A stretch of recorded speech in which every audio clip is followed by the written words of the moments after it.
Acast powers the world's best podcasts. Here's a show that we recommend.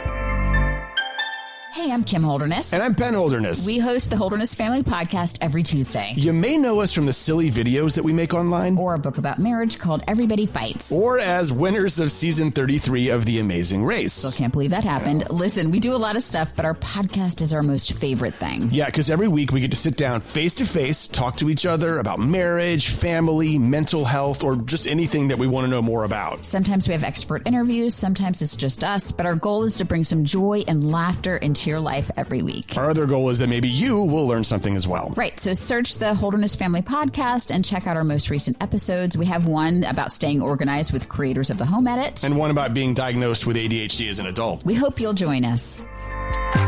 Acast helps creators launch, grow, and monetize their podcasts everywhere. Acast.com.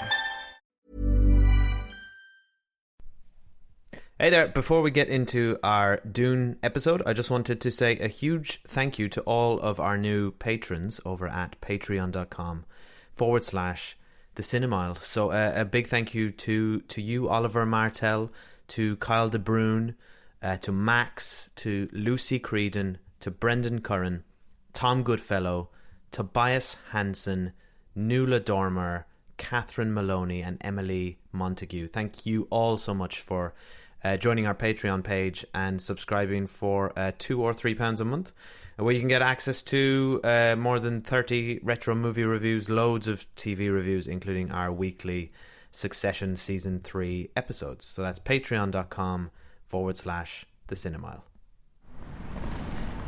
Hi, it's Dave here. This is my wife, Kathy. Hello. This is The Cinemile, the podcast where we walk home from the movies. We're going to see a movie. It's called Dune.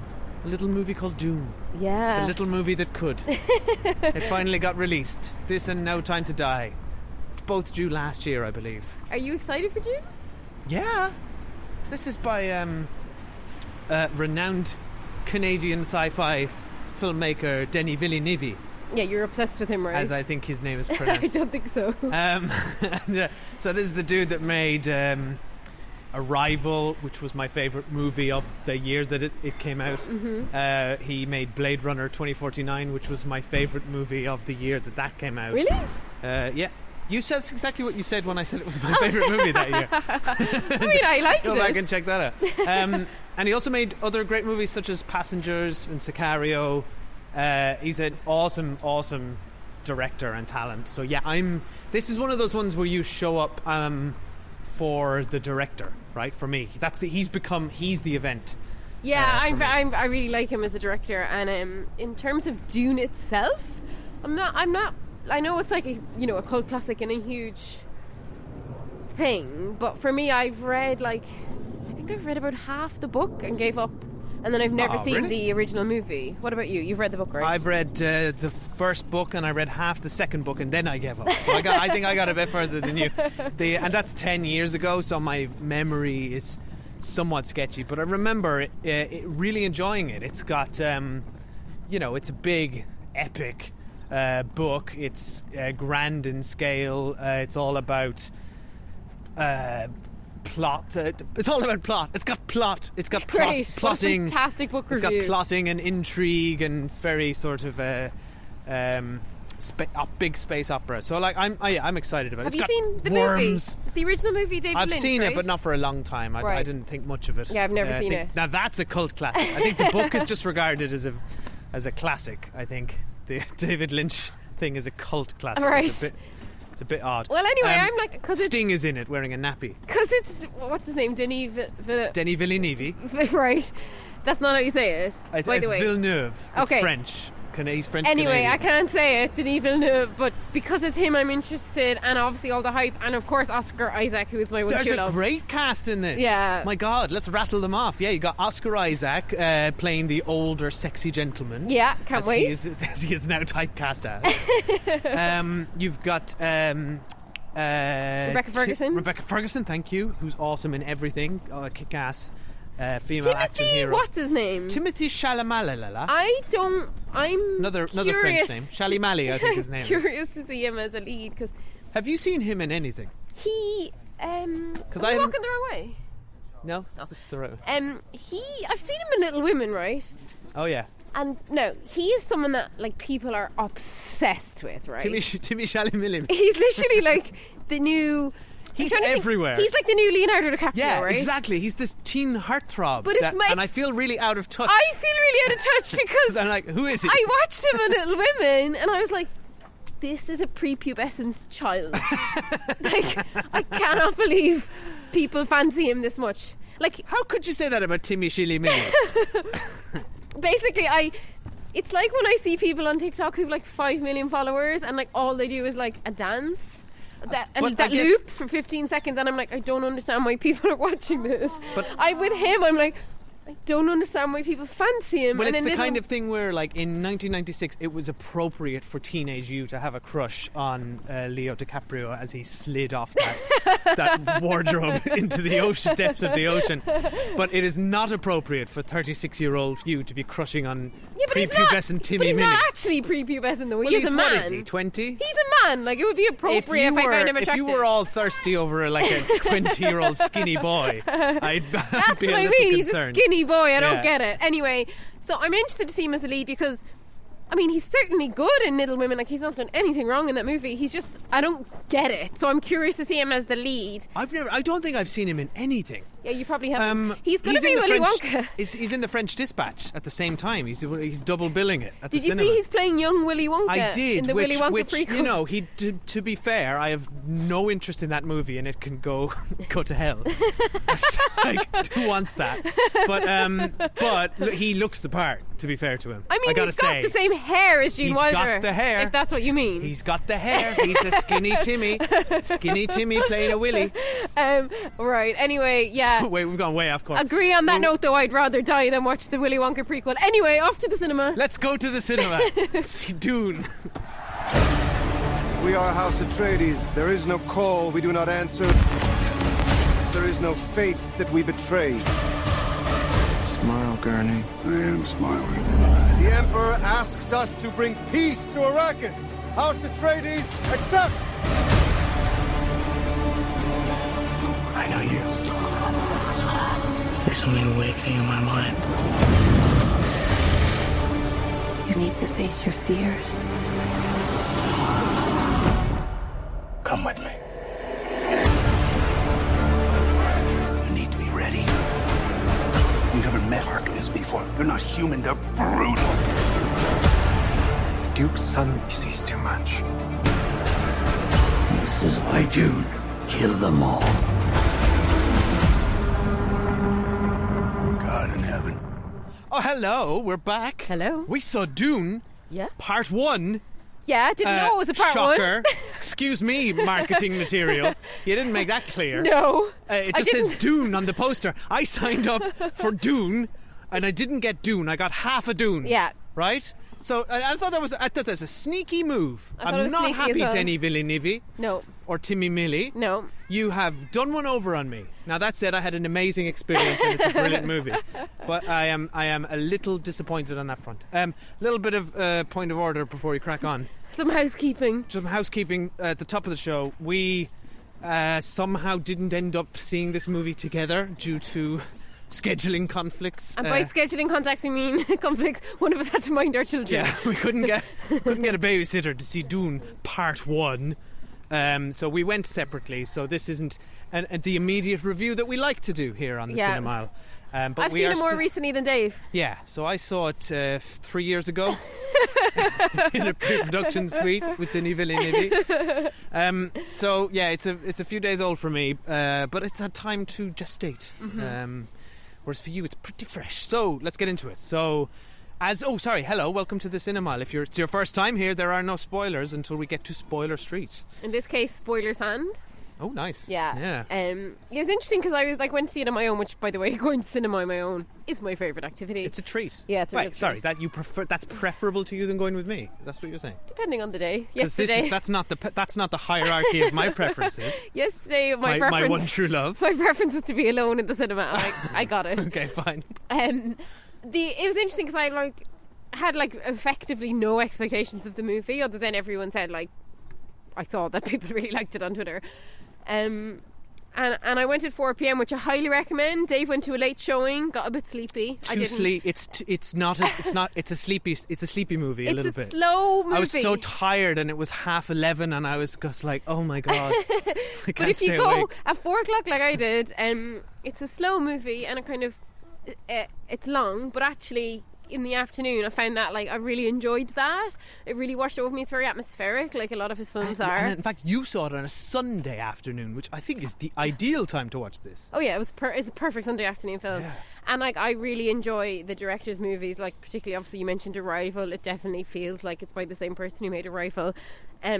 What's interesting is I probably spent the first hour thinking, yeah, this is nice, this is good. Obviously the world building's great, and nice. I completely fancy Oscar Isaac, but aside from that, it felt a bit pointless to me, much like the Little Woman remake last year, starring said Timothy, where I'd been like, yeah, this is a really good remake, Greta Gerwig's really great and it's a great movie, but what's the point of it? Why are we here? And then as it went on, the longer it went on, and as the world building really kicked in and the story, I loved it. I really loved it. I surprised myself by how much I loved it, actually. It gets under your skin, doesn't it?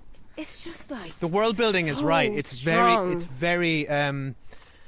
very well delivered. The whole there's a lot to unpack, and at times they do rely on there's nothing massively unconventional or interesting in terms of exposition here. It's a lot, at the beginning it's a lot of Timmy Shilly-Milly looking at hollow vids of explaining literally somebody. But it's very easy to follow though, and apparently the first movie isn't. So apparently it's effective. People had said it was an unfilmable book. So I think how clear and easy this was to follow speaks very highly. Very of clear. filmmaker. You get a clear sense of kind of all the different factions. You get a clear sense of the characters, who they are, their relationships to each other. I think they use that 2.5 hours very well to space out the plot. Yeah, really. And give it breathing room. Nothing felt rushed. It gets going, and I got really into it, and some of the things I really liked about it were it's very new world, right? It's not something I've really seen before. Obviously, it looks like a lot of other movies, but it feels really original on screen. What do you mean by new world?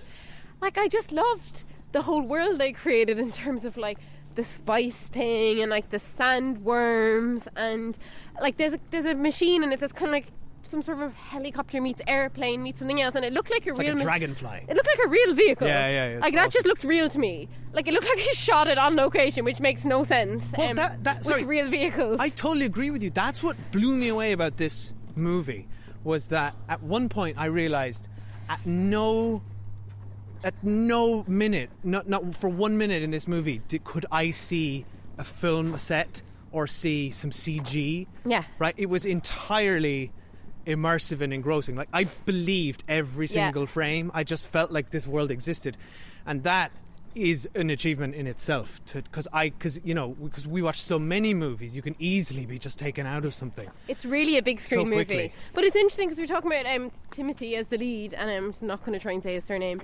Chalamet. And I think he fits the role actually in that he looks very young. And the character is supposed to be quite young. Whereas Kyle MacLachlan is a full-grown ass man. And obviously, we don't know if there's going to be a part 2 yet, because weirdly they haven't announced it. But I was thinking, if they haven't filmed it yet, he's surely going to at some point actually start looking like a man. Yeah. And he's going to look dramatically older between the movies. So I'm presuming they're going to make a second movie because it'll be released so much 12 years from now. Why didn't they just film them back to back? I don't know. I can't believe they crazy. haven't greenlit it. It is crazy. I think maybe they're trying to see how the numbers do at the weekend. Yeah, but from a cost perspective, with Lord of the Rings or whatever, you do them together. Maybe they pull down all the sets, get all the cast back together. Maybe they filmed it, but they haven't. No, they haven't filmed it. They haven't even filmed it. No, because I looked it up because I was like, presumably. I was thinking presumably they've already made it and they're just going to release it next year. It's no, they haven't even made it yet. Yeah. So bizarre. Do a Matrix on it. It just seems really odd to me that they haven't made it already, because I think part of his charm is that he does look so young and is very convincing in the role from that perspective, and that's going to be lost. I gotta say, I thought he was really good.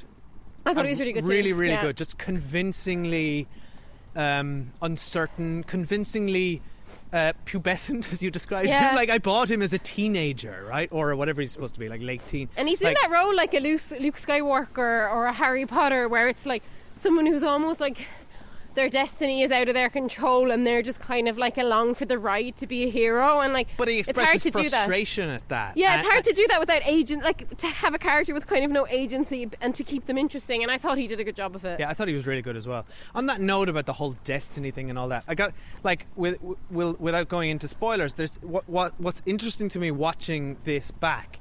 It's a 60-year-old book, right? Mm-hmm. And the actual plot and the characters are actually really like archetypal and very like I was watching it again because it's been 10 years since I read it, and I was watching this thinking like, I kind of feel like I've seen all these people 1,000 times before. It is very much just like, it's like Game of Thrones in space, you know, with like an overlay of like destiny and like the chosen one, and there's all these. Will we go to spoilers and then we can talk about the archetypes and stuff? Yeah, so full spoilers on Spoiler Sand for Dune Part Uno. I think spoiler. Another quick spoil. We're spoiling. Turn off your headphones. Don't get angry with us if it's now spoiled. We're giving you loads of warnings. You'd be amazed that people actually get really angry after you've given them warnings that you then spoil something. That's why we're continuing to stress this very long warning. Also, by the way, this is a 60-year-old property, so we shouldn't be too worried. Yeah. Anyway, you know the kind of stuff where like your dad dies and then you're on a journey. Oh, what? What was slightly fun about this was dies? Unusual that he went on the journey then with his mom, right? Unusual that the mom would have been along journeys with my mom. in these kind of movies. But we have to talk about I thought that was unusual as well, actually. You're right, because what normally happens is both parents die. Exactly. And you have the orphan child, like, or the Luke Skywalker without his aunt and uncle, or the Harry Potter orphan. Harry Potter orphan, very right. common. They have character. to learn their craft without the help. But he's got his mother, who's also the expert witch.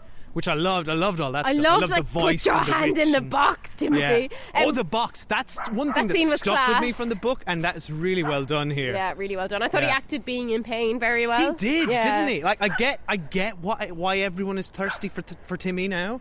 He's really, he's a very, just like Leonardo DiCaprio was at that age. He's a really, really capable and interesting Leo, actor. Though. He doesn't have the floppy hair. Give him another 20 years. We'll be watching him being mauled by a bear, whatever.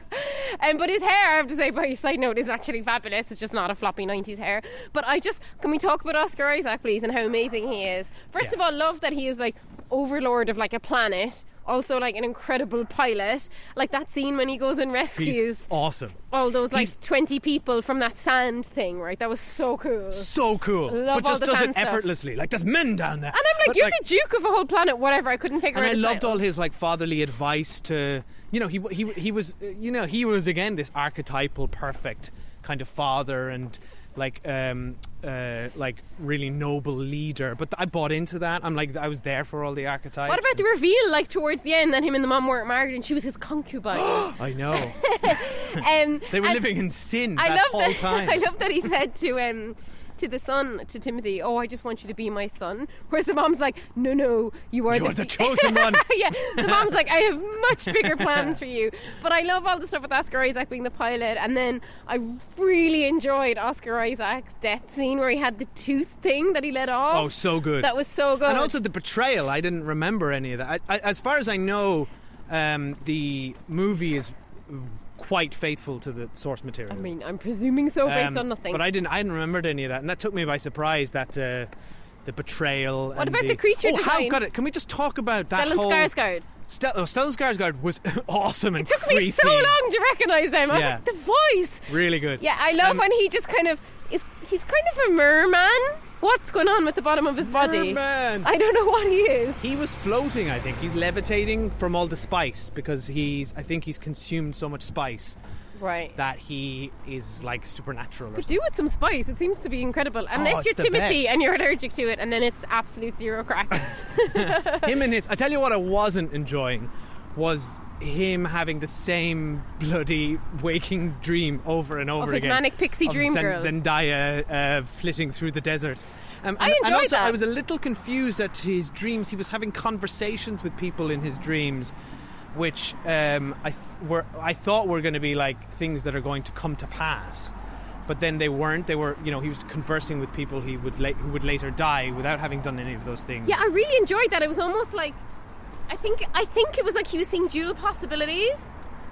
Yeah, and I'm sure this is all explained in the book that I don't remember. And there was all sorts of creepy voices whispering, but I couldn't quite understand. But I really enjoyed that kind of bit of a twist for us, whereby he had to take the knife and actually kill the man, but he didn't want to kill him, and like he offered him mercy and stuff. I really enjoyed that whole fight scene, and I think Zendaya's really great. And I think one of the reasons they had to do all the flash forwards was because like she's a huge movie star, and like you can't really just not have her in the movie when she's going to be a huge part of the next movie. She's all over the press for this movie as well. Yeah, so I think they just had to genuinely insert her a lot, like for that reason, because otherwise she'd have only been in 10 minutes of the movie. Yeah.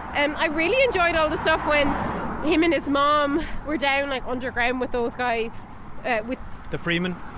The woman, she was like the land surveyor or the botanist, you know, or something. the woman between two people. Yeah, all that stuff where she was awesome. And like the stuff about the emperor and how she was like, I'm faithful to the emperor, but like this is wrong. Like what I didn't really understand, and again it doesn't really matter, but like why did the emperor go to such lengths to destroy this family? Like why didn't he just destroy them on their own planet? Well, like why give them another one, fuck it up, ruin everything just to kill this family? Because they were a threat to him, because they're because obviously like Oscar Isaac is the most awesome noble leader ever, right? Yeah. So House Atreides was a threat to the emperor, and so but he can't just outright kill them for no reason, because that they've so much support, right? So that would look bad. Okay. So he does so he manipulates it all so it looks like he's giving them loads of favour by giving them this amazing source of the galaxy, but he knows and secretly funds with his army House Arcanes or Harkonnen, what are they called? The Harkonnens? God, don't ask me. The Stellan Skarsgård floating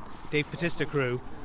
He funds them and helps them go in and take the planet back, so it's their war, which they're happy. Right. So it's them taking down House Atreides, not the Emperor. It was such like that whole we didn't even discuss the fact that Jason Momoa was like Timothy's bodyguard or whatever. Loved him in it. I liked him, yeah. I really liked the whole idea that like only women ever have this voice to compel. So when Timothy and his mom were captured and they're in the airplane and they gag her but they don't gag him, and then he's able to get the right tone. I like enjoyed that we build up to him getting the right voice, and then he uses it.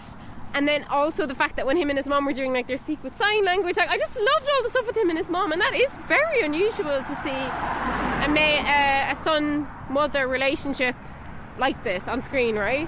Where they're like total allies and like basically and helping each kick-ass other. allies. Yeah. And I loved all the sandworms created such like threat. Oh my god, I was like, there's so much threat in this movie, and then you have the sandworms. Yeah, it's an awesome threat. It's one of the like standout like features of the book, and the just him and his mother like doing the sand shuffle through the desert, like that. All that stuff with them out in this like treacherous terrain that's trying to kill them, I was like found really fascinating. And then watching them trying to navigate this strange people, the Freemen, and I feel like all of that it makes really interesting elements for Dune Part 2, which I'm obviously like well signed up. Oh, and also just like we have to wrap up because we're collecting the kids now, but I really enjoyed like, and this is probably from the book, but the stuff about like how you have suits and tents that like you're in this incredibly hot climate where they make it very clear you'd be dead within 2 hours, and then the suit or the tent will like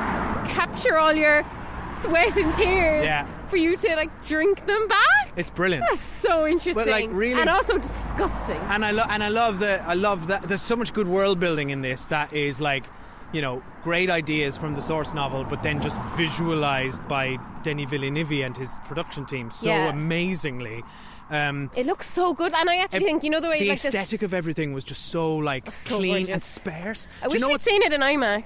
I really wish I had to. Like the screen wasn't big enough, and I was too far back from it. And it is on HBO Max in the States actually, but I don't think it's on VOD over here, is it? I think it's just in the cinema here. I think cinema only. But I believe that he fought hard, like Christopher Nolan, to have it as a theatrical exclusive. So are you sure it's on HBO Max? Yeah, definitely on HBO Max. Oh wow, okay. Yeah. He's probably not happy about that. But also it will help the numbers. Like you get a bit of both now, kind of best of both, I guess. Yeah. But I could talk about it all day. To be honest, just all the world building stuff. But we have to go. But like for me, it was such a pleasant surprise. Do you know what was so? It was just so like big. Like I got a sense of scale. Everything. You know, there's giant spaceships, people standing in front of them. Like he's got a real eye for like creating scale. Yeah. And also, but just the scale of the galaxy felt felt big, right? Yeah. With just by the nature of the plot and all the political and intrigue. it justified its running time and only being a part one, honestly, to me, because, like, for example, you show that bit at the start when he's watching that, like, video, the hologram video that talks about the snake walk, right, which is really interesting. Then him and his mom are actually on the desert doing it. Then we need to see the effect of, like, what happens if there's a regular sound, what that actually does, like how quickly the sandworms come out, which is immediately. We need time to see all that, like. And that's not 10 minutes wasted. That's actually an awesome 10 minutes when you put it all together to see. It's a really economical 2 hours and 30 minutes, isn't it? See, him and his mom are being, like, hunted down, trying to be killed. His dad's been killed. All this awful stuff's happened. And now you have to worry about this fecking walk, because if you don't walk right, you're going to be killed by a snake. And I love those thumper things that, like, make this consistent noise. That attract them, so that you can hook on and ride them. And the really cool woman, the woman from the Emperor, who he ended up killing, but, like, when she knew that she was about to go down and she just started thumping on the sand with her hand, I love that when they all fell into the sand. That was amazing. So good. But we have to go, but please let us know your thoughts on Dune, if you liked it as much as we did. We're at the Cinemile, on Twitter, Facebook and Instagram, or email us at thecinemile@gmail.com. And we do love chatting with you guys. Let us know and head over what to you think. Apple Podcasts and subscribe and leave us 5 stars. We would greatly appreciate that. Or if you're watching Succession, then we're doing weekly episodes for that over on our Patreon, patreon.com/thecinemile. Yeah, and we're 2 episodes from the end of Squid Game, so we're going to do a whole thing on that. Ready to go. Right. Yeah. Bye. All right, bye.